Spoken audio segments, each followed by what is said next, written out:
es una proteína globular. Existen proteínas globulares y existen proteínas fibrilares. ¿Estamos? Denme ejemplo de una proteína fibrilar.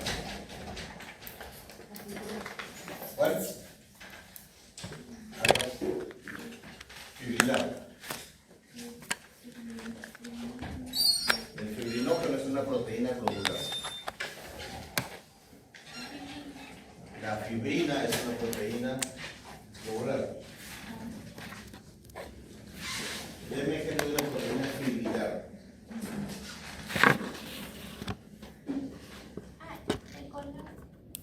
El colágeno no es una proteína. O sí es una proteína.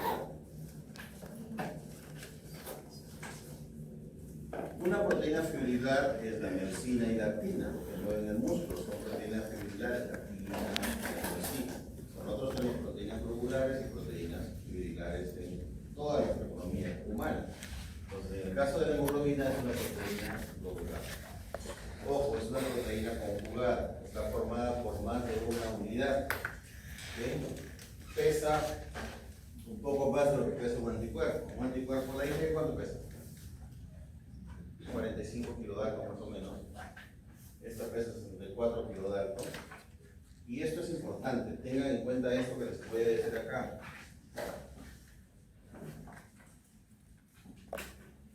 ¿Sí? ¿Qué es lo importante? Dice, representa el 95% del peso seco del hematíe. Es decir, que casi todo el hematíe está conformado por hemoglobina. El otro 5% es membrana. Pero el 95% del peso seco del hematíe es hemoglobina. Y esto, 33% del peso por volumen. ¿Eso qué significa? Que si yo tengo un hematíe acá, ¿okay?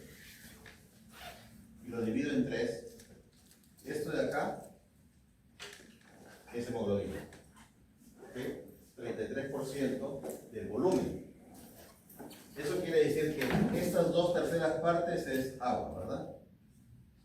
Y una tercera parte es hemoglobina. Llevémoslo esto a pruebas de hematología. Si yo pongo en un tubo glóbulos rojos, ¿ok? Si yo tengo glóbulos rojos acá, y me está diciendo que el 33% del volumen del hematíe es hemoglobina, significa que acá el 33% es hemoglobina, ¿ok? Y el resto es agua. Eso quiere decir que existe una relación entre la cantidad de hemoglobina y ¿qué? Y el agua. Pensando en el hematocrito. 1/3 del hematocrito representa la hemoglobina. Porque ¿qué yo mido en el hematocrito? Ojo. Si este es el hematocrito y esta es mi proporción de paquete globular, ¿yo qué mido en el hematocrito? Mido el porcentaje de este paquete globular con respecto a todo, ¿verdad? Ok. Si yo tengo 45% del hematocrito y me dice acá esto que 30% del volumen del hematíe es hemoglobina, ¿cuánto tendría que tener de hemoglobina esta señora? Bueno, necesita calculadora. ¿Cuánto? 33%. Escuchen lo que les estoy diciendo. Me dicen que 33% del peso por volumen del hematíe es hemoglobina. Todo esto es hematíe. Si tiene 45% de hematocrito, ¿cuánto tiene de hemoglobina? Aprox. El 33% de 45, ¿cuánto es? 15. Existe una relación entre el volumen y la hemoglobina, que es de 1 a 3. De ahí sale. Entonces, cuando ustedes van al hospital y le dicen, tiene 30% de hematocrito, entonces tiene 10 de hemoglobina, de ahí están sacando esa relación. Porque la relación de...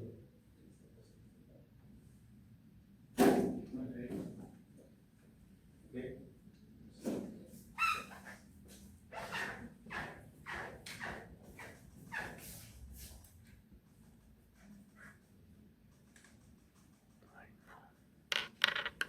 Esto es lo que les está diciendo. 33% de peso por volumen es hemoglobina. Por tanto, si yo tengo 42% de hematocrito, que es puro glóbulo rojo, el 33% de ese puro glóbulo rojo es más o menos el valor de hemoglobina. Si tengo 45 será 15, si tengo 30 será 10, si tengo 10 será 3, más o menos. Saquen ese cálculo. ¿Por qué les digo que lo mantengan en su cabeza? Casi siempre se cumple. Solo en algunas situaciones no se cumple. ¿En qué situaciones no se cumple? Cuando el hematía es muy pequeño y está decoloreado, que es la anemia ferropénica, o cuando el hematía es muy grande y está sobrecoloreado, que es la anemia macrocítica. Ahí esta relación se puede tener, pero generalmente se mantiene esta relación. Y cuando esa relación se mantiene, nosotros hablamos de anemia compensada, si es que hay anemia. Pero si no hay anemia es normal, pero si hay una anemia, hablamos de anemia compensada. ¿Por qué? Porque la proporción de hemoglobina con respecto a la cantidad de glóbulos rojos se está manteniendo. ¿Estamos? La hemoglobina se produce en el hematía. ¿Ok? Cuando el hematía tiene núcleo, se produce más o menos 2/3 partes de la cantidad de hemoglobina que nosotros tenemos en el hematía maduro. Y 35% se produce en la fase reticulocítica. Ustedes cuando tienen a su hematía, ¿sí? Tienen a su hematía inmaduro acá, que tiene núcleo. Y este hematía va a ir madurando hasta convertirse en este hematía pequeño. Entonces, en la medida que va madurando, el núcleo se va haciendo más excéntrico hasta que el núcleo desaparece. Y tengo el hematía final. ¿Ok?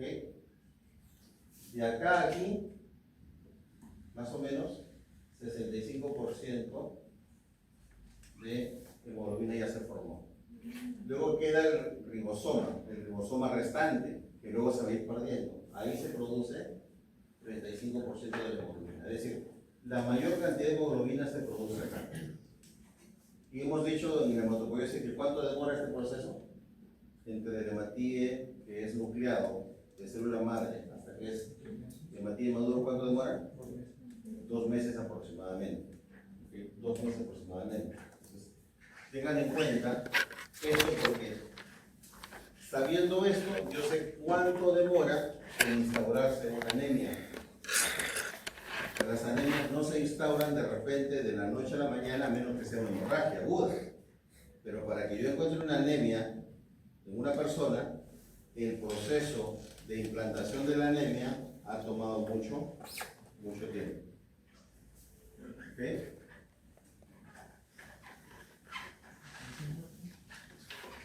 ¿Quién está afuera? Ahora, tengan en cuenta lo siguiente, también. La hemoglobina es una molécula tetramérica. ¿Qué significa? Que tiene 4 subunidades. 2 subunidades alfa y 2 subunidades beta en el adulto. En el feto y en el embrión es diferente la distribución, son otras cadenas. Pero en el adulto son 2 alfa y 2 beta. Y cada molécula de hemoglobina tiene una molécula de hierro en el centro.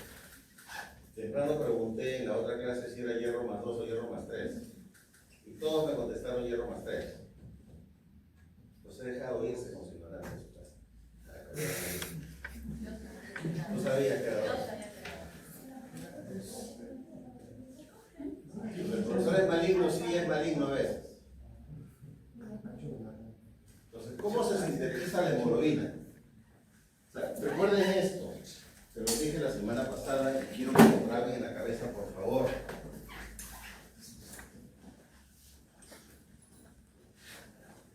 Si yo tengo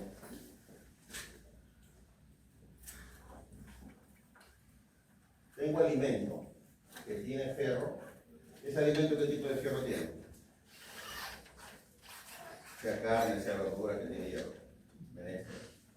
¿Tiene hierro más? Más 3. ¿Okay? Esto va a pasar al estómago. Es ácido. Va a pasar, por el efecto del ácido va a pasar a hierro más 2. ¿Okay? Luego esto va a pasar a la sangre. En la sangre se va a convertir en hierro más 1, más 3 nuevamente. ¿Ya? Y luego va a ir a almacenarse y a usarse en el glóbulo rojo como hemoglobina y va a ser nuevamente fierro más 2. Se oxida y se reduce dependiendo de dónde está, pero lo que yo necesito es este. ¿Ya? Es el que necesito al final. Lo necesito para que sea componente de la hemoglobina. Entonces, ¿cómo sintetizo la hemoglobina? La hemoglobina la sintetizo básicamente dentro de la célula. Entonces, dentro de la célula, ¿yo qué tengo? Tengo que voy a requerir hierro. Este hierro, que viene de mi metabolismo de hierro, que es perfecto en el caso de la economía humana, es transportado por una proteína que es la transferrina. Imaginemos que este rectángulo es la transferrina y mis puntitos rojos es el hierro. Esta transferrina lleva el hierro y lo va a dejar aquí, en la célula. En la célula, ¿quién lo recibe?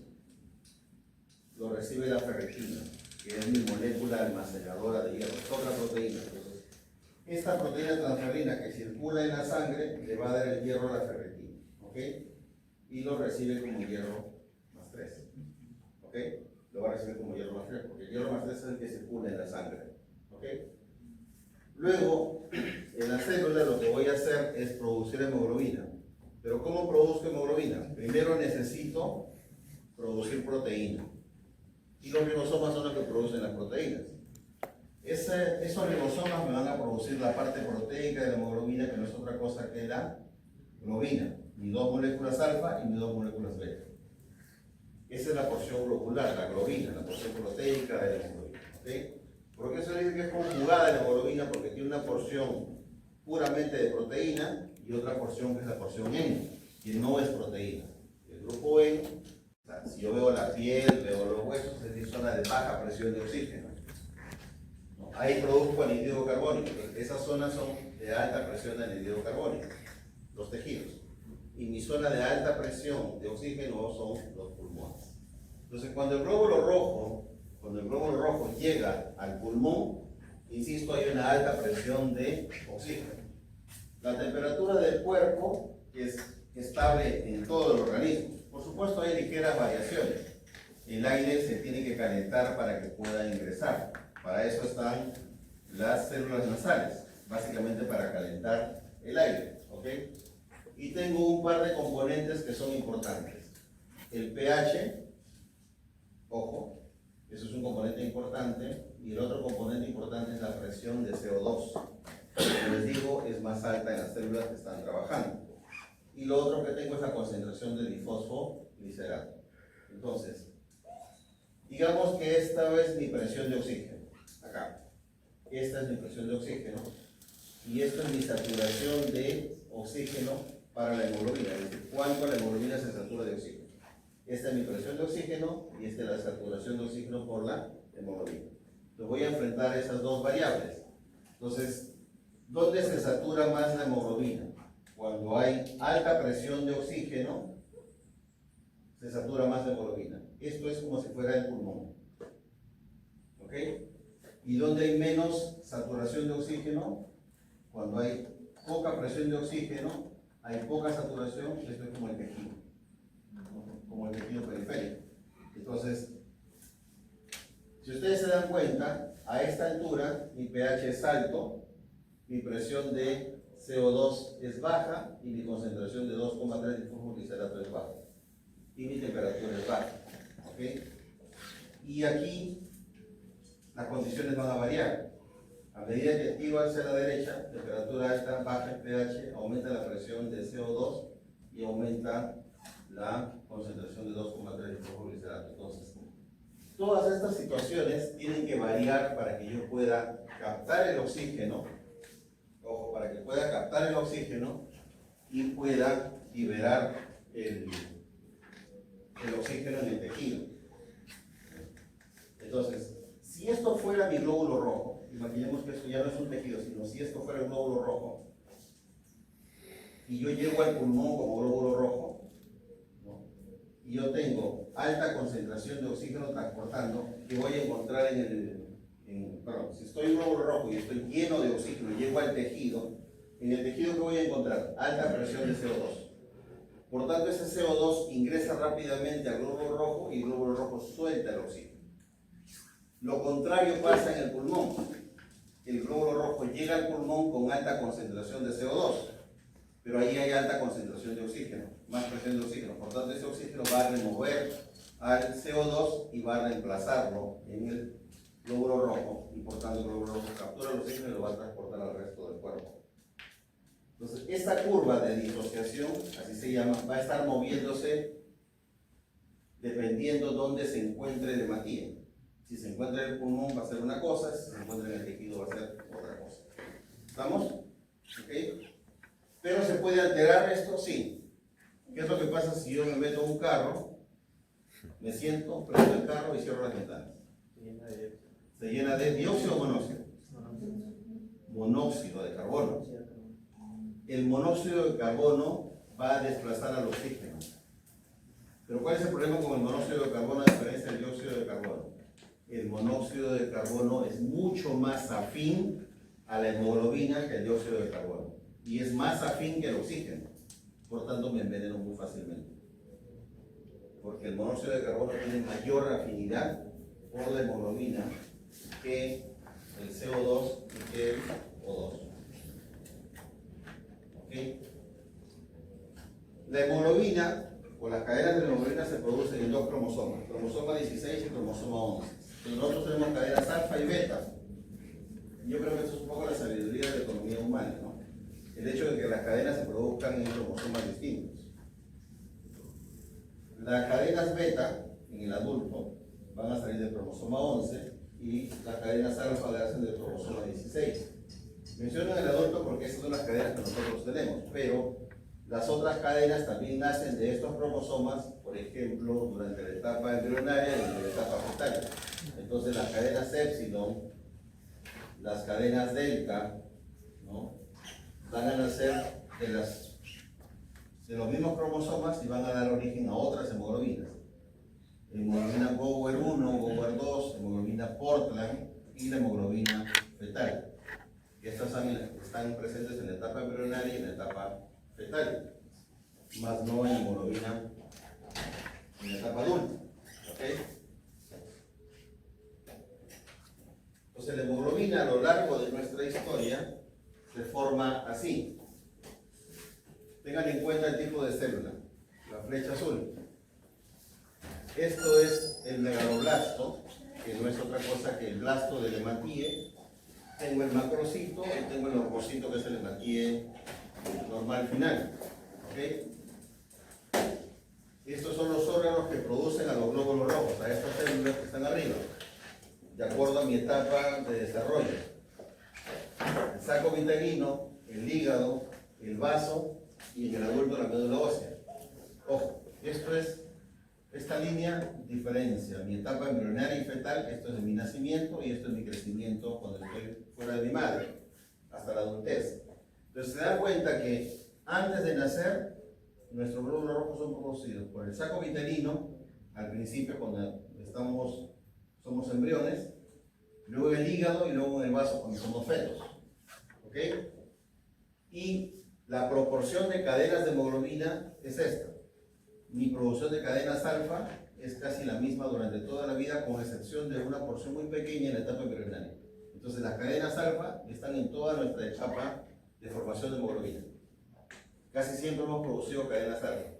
Entonces la que es reemplazada es primero la cadena épsilon, que es la primera en la etapa embrionaria y luego desaparece. Luego tengo la gamma, que va a desaparecer después cuando nacemos. Y la que empieza a formarse durante la etapa fetal es la cadena beta, y es con la que nos quedamos en la etapa de adultos. Entonces miren quién es la permanente. Alfa. ¿De qué cromosoma viene? 16. Y luego las variantes que vienen del cromosoma 11 son las que van a ser reemplazadas. Empezamos con épsilon, ¿okay? Luego tenemos gamma y luego tenemos beta. ¿Por qué es importante entender esta progresión? Porque hay patologías en las que no hay cambio. Y si no hay cambio, esas patologías generan hemoglobinas anormales en el adulto. ¿Ok? Por ejemplo, nosotros, como adultos, no tenemos el 100% de hemoglobina del adulto. Tenemos 1% de hemoglobina fetal. Podemos tener resto de hemoglobina fetal. Es normal tenerlo. ¿No? Y eso hay que tenerlo en cuenta, porque hay algunas patologías en las que hay mucha hemoglobina fetal y no podemos respirar de manera adecuada, no podemos transportar el oxígeno de manera adecuada. La hemoglobina fetal es mucho más afín al oxígeno, así como el monóxido de carbono es muy afín a la hemoglobina. En este caso la hemoglobina fetal tiene mucha afinidad para el oxígeno, por tanto liberarlo es mucho más difícil, ¿no? Es mucho más difícil liberar oxígeno en la hemoglobina fetal, porque recordemos cómo está el feto, pues encerrado, entonces necesita una molécula que sea muy afín al oxígeno para capturar la mayor cantidad de oxígeno que tiene, porque recuerden que los procesos metabólicos en el embrión y el feto son súper intensivos, entonces requiere mucho oxígeno, ¿no? Requiere mucha energía para poder crecer y desarrollarse. Por eso la hemoglobina fetal es especial, requiere mucho el oxígeno. ¿Ok? ¿Alguna pregunta aquí?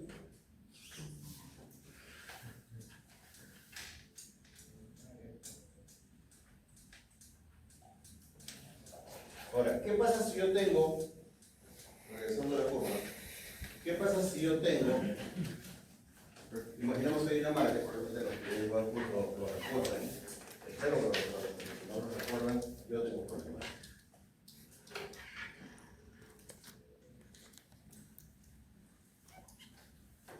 Imaginemos que tengo una madre embarazada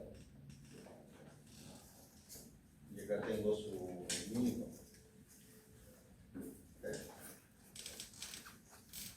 Y este niño tiene hemoglobina fetal, ¿verdad? Y esta madre tiene hemoglobina de adulto. Entonces nosotros en el laboratorio podemos utilizar esto para hacer diagnóstico de laboratorio. Porque si esta madre tuviera una hemorragia intrauterina y pasara sangre del feto a la madre, normalmente no pasa sangre, ¿eh? Ni de la madre al feto ni del feto a la madre. Nunca pasan células.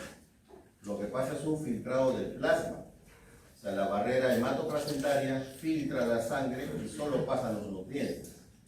Pasa plasma, no pasa sangre, nunca.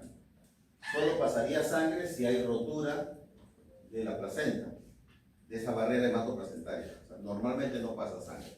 ¿Ok? Pero si pasara sangre del feto a la madre, ojo, eso sería serio, porque significa que los glóbulos rojos del feto van a estar circulando en la sangre de la madre. Y la madre va a destruir a esos glóbulos rojos. ¿Ok? Lo va a destruir. Entonces a mí como laboratorista me van a decir, demuéstrame que en la sangre de la madre hay glóbulos rojos del niño. ¿Cómo lo demuestro? Buscando las cadenas que no deberían estar en el... Buscando las cadenas que no deberían estar. Es decir, puedo hacer una electroforesis de esa hemoglobina y puedo detectar hemoglobina fetal. ¿Ok? ¿Estamos? Pero ¿qué les he dicho? Que 1% de los glóbulos rojos del adulto podrían ser fetales. Podría ser hemoglobina fetal. Por tanto, en la electroforesis me puede salir rasgos de hemoglobina fetal y no sería anormal, porque el adulto podría tener algo de hemoglobina fetal. ¿Qué tendría que encontrar yo? Tendría que encontrar los glóbulos rojos de la madre circulando en la sangre materna. Y eso sí puedo hacerlo. Entonces, ¿qué hago? Tomo una lámina, hago mi extendido, bonito, ustedes ya saben hacer extendidos bonitos, ¿sí? Y acá van a estar mis glóbulos rojos, ¿ok? Van a estar los glóbulos rojos. Lo que normalmente hacemos en el laboratorio, ojo, lo que hacemos en el laboratorio es agregar acá un ácido. Generalmente es ácido cítrico, pero puede ser otra solución ácida. Entonces, ¿qué estoy haciendo? Estoy aprovechándome de las propiedades físico-químicas, sobre todo físicas, de la hemoglobina. Las hemoglobinas inmaduras, las fetales, son resistentes a los ácidos y resistentes a los álcalis. ¿Eso qué quiere decir? Que la hemoglobina del adulto no es resistente. Por tanto, si yo le agrego ácido antes de colorearla, la hemoglobina del adulto se va a salir del glóbulo rojo y se va a eluir. Se eluye, se sale del glóbulo rojo. Pero la hemoglobina del feto es resistente. Por tanto, los glóbulos rojos del feto van a quedar coloreados, porque no se eluyen.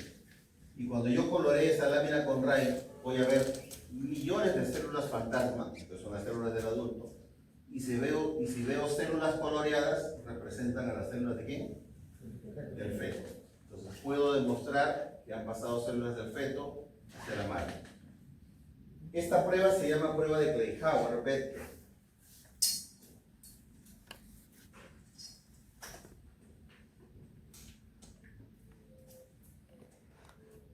Entonces dice, profesor, pero ¿por qué no podría hacer mejor una prueba de antiglobulina? ¿Por qué no haría una prueba de antiglobulina? Porque cuando hago la prueba de antiglobulina es para demostrar sensibilización. Y generalmente pasa poca sangre y la madre va a destruir rápidamente esos glóbulos rojos. ¿Ya? Pero cuando son tan pocos que no causan sensibilización, yo los puedo detectar acá. ¿Y para qué me ayuda? Para decirle al médico que ese niño le ha pasado sangre a la madre. Entonces el médico tranquilamente puede hacer algo para evitar que esa madre se inmunice. Porque imaginemos que esos glóbulos rojos sean RH positivos y la madre sea RH negativo. Va a haber un proceso de sensibilización que no va a afectar probablemente al primer hijo, va a afectar más al segundo hijo. Pero si hay una hemorragia feto-materna intensa o grande, puede afectar definitivamente al primer hijo. Entonces, a ustedes va a llegar al laboratorio la orden. Necesito esta prueba. No se espanten, el nombre es raro, pero sí la pueden hacer. Solo necesitan un extendido de sangre y un poquito de jugo de naranja. Un poquito de ácido cítrico para diluir la hemoglobina del glóbulo rojo. ¿Ok?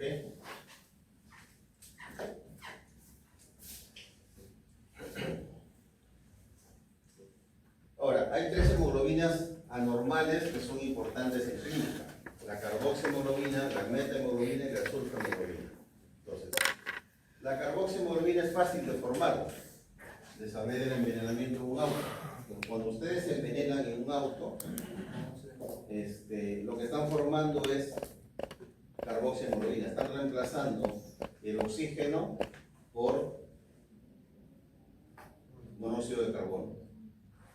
Y eso nos pasa todos los días a los que viajamos en micro. Si ustedes se suben a un micro viejo que huele a humo y el humo va dentro del carro, ustedes se sienten adormecidos.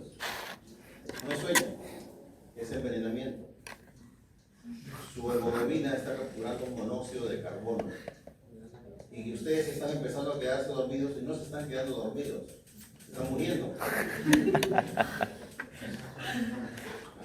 Es envenenamiento. ¿Ok? ¿Por qué el chofer no se muere? ¿Por qué el chofer no muere? Buena pregunta. ¿Estás acostumbrado? Es una buena pregunta. En realidad no te vas a morir, Ya tiene cáncer ya. pero sí se tienes adormecido, entumecido. ¿Ya? Y es un envenenamiento constante. ¿Ah? Entonces, lo que creo yo, no he visto ningún estudio al respecto, es que habría que hacer un estudio de cómo mueren los choferes.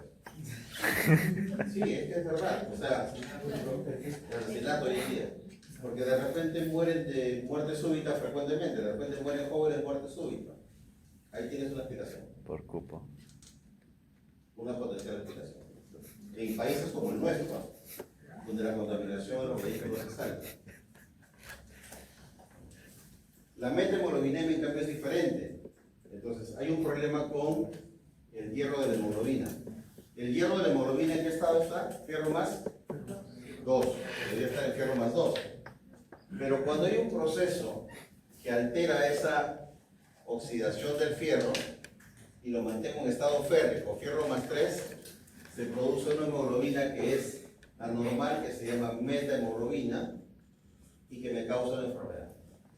¿En qué condiciones se produce metahemoglobina? Hay una condición que se llama favismo. ¿Ya? El favismo no es otra cosa que el consumo de, que es una metahemoglobina por consumo de habas. ¿Ya? Entonces, ¿qué hace de que en aquellas personas que tienen deficiencia de glucosa 6-fosfato deshidrogenasa, se produzca hierro más 3. Y la última es la sulfahemoglobina, que está ligado a la inhalación crónica de sulfuros. O sea, por ejemplo, las personas que trabajan fabricando ácido sulfúrico y demás tienen una alteración de su hemoglobina y forman sulfahemoglobina. ¿Okay? Una de estas características de estas personas es el estreñimiento crónico. ¿Qué tiene que ver el estreñimiento crónico con la formación de sulfuros? Recuerden que las bacterias producen ácido sulfúrico, producen sulfuros. Entonces, si yo estoy estreñido crónicamente, ese ácido sulfúrico no se libera. No tengo flatulencia, estoy estreñido. Y si tengo flatulencia son para adentro. Todo ese ácido pasa a mi corriente sanguínea. Entonces puedo terminar formando sulfahemoglobina. Estamos hablando de estreñimiento crónico severo, no un estreñimiento que tos, pero hay gente que no va al baño en 2 semanas. Entonces tienen ese problema. ¿Preguntas hasta aquí? ¿Alguna consulta? Ok. Entonces, la hemoglobina para nosotros es un marcador importante. Su formación y su análisis para nosotros es importante en el laboratorio. Porque la presencia de hemoglobina en la sangre es importante siempre y cuando esté dentro de la hematía en condiciones normales. Pero a veces puede estar fuera de la hematía, en el plasma. Y si está en el plasma, significa que la hematía ha perdido la hemoglobina. Y esa pérdida es básicamente por hemólisis. Es decir, si se destruye la hematía, la hemoglobina va a estar dentro del plasma. Pero también yo puedo encontrar hemoglobina en la orina. Es decir, puedo tener hemoglobinuria, ¿no? O también puedo encontrar hemoglobina en las heces o no. También puede haber hemoglobina en las heces. Posible.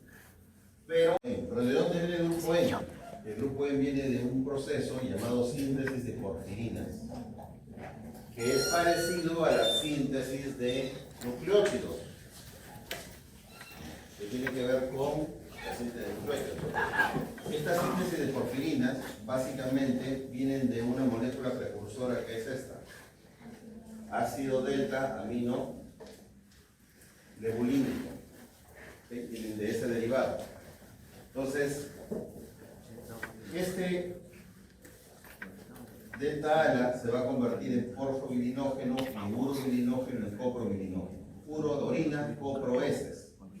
Porfir, que tiene que ver con la bilis.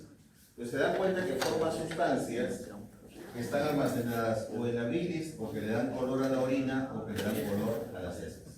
Ese color amarillo viene de ahí, de esos anillos pirrónicos. ¿Okay?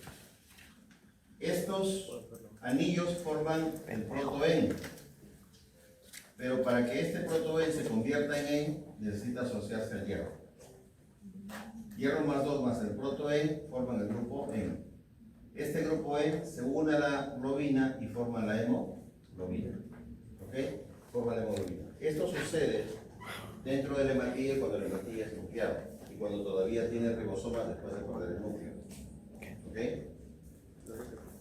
Entonces miren, hierro, que viene del metabolismo de hierro o del reciclaje de hierro o de la ingesta, proteínas, que vienen de mis ribosomas, y síntesis de proteínas para tener finalmente mi grupo E junto con el hierro que viene de afuera. ¿Estamos? Pues ahí están los 3 componentes. Así sintetizo la hemoglobina. Entonces, recuerden estas 3 partes clave de la síntesis de hemoglobina. Hay una provisión permanente de hierro. ¿En la médula ósea qué célula se encarga de este proceso? ¿Reticulocito? No, te lo dije la semana pasada. El histiocito tisular, que es un macrófago que está dentro de la médula ósea. Ese macrófago tisular, que tiene una función de fagocitosis en otros órganos, en el caso de la médula ósea, tiene la función de proveer de hierro a los nichos de células madre. Provisión de hierro.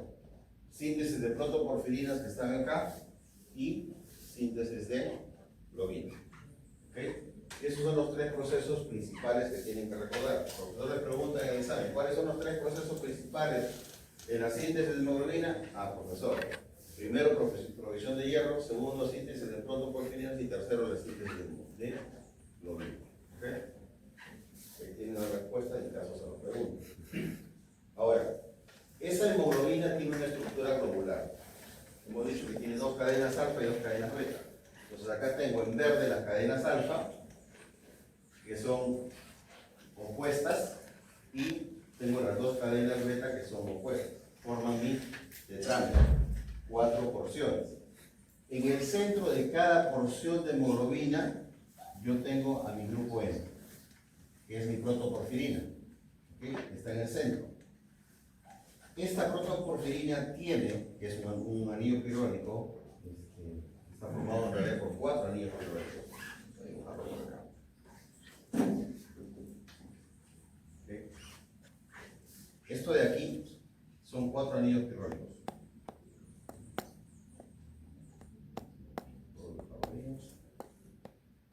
Están unidos acá. Esta molécula que está acá es mi fierro magnesio. ¿Okay? En el centro. O sea, esto que está acá es mi anillo quirónico que está en el centro de la hemoglobina. Y en el centro de esos 4 anillos quirónicos está el hierro. ¿Okay? Entonces miren lo complejo de la estructura de la hemoglobina. Esto de acá se parece a toda la estructura de la hemoglobina. Tengo 4 cadenas. Esa cadena tiene a su grupo E, que está formado por 4 anillos pirónicos además, y en el centro tienen una molécula de hierro. Esa molécula de hierro es la que atrapa el oxígeno. Esa molécula de hierro es la que atrapa el oxígeno. ¿Okay? Atrapa el oxígeno y es la que lo va a capturar en el pulmón o en las células alveolares y lo va a llevar al resto del cuerpo. Entonces, esta es una reacción básicamente química, la captura y liberación de oxígeno. Entonces, tiene que ver con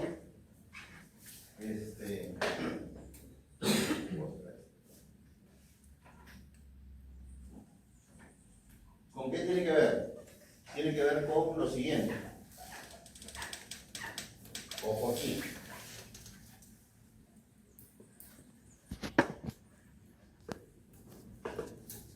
Ojo aquí.